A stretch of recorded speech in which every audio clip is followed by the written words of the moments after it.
আজকে করব বিটের তরকারি। বিট অনেকেই খেতে ভালোবাসেন না, কিন্তু আমি যেভাবে করে দেখাবো সেইভাবে করলে দারুণ লাগে খেতে। এটা বাচ্চারা অনেকেই খেতে ভালোবাসে না, আমিও খেতে আগে ভালোবাসতাম না, কিন্তু এইভাবে করার পর আমারও বেশ ভালো লাগে। এই তো এটা দিয়ে আমি বিটটাকে ঘষে নিয়েছি। আর লাগছে এখানে ধনেপাতা,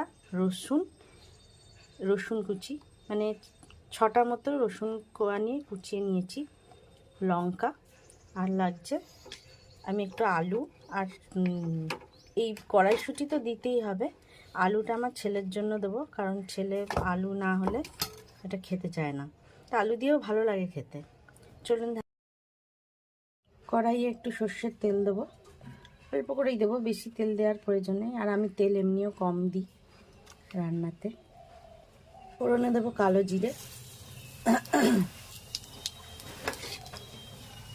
আর দেবো রসুন কুচি, ওর সঙ্গে দিয়ে দেবো লঙ্কা কুচি।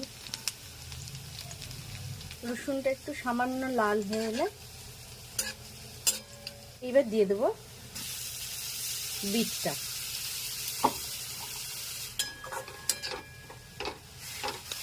এক দু মিনিট নাড়ার পর এবার আমি আলু আর এটা দিয়ে দেবো, কড়াইশুঁটিটা।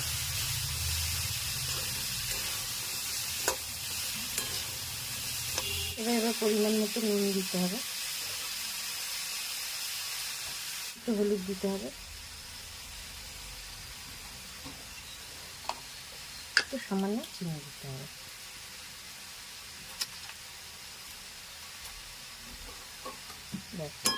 এবার এটা নেড়ে ভালো করে মিক্স করে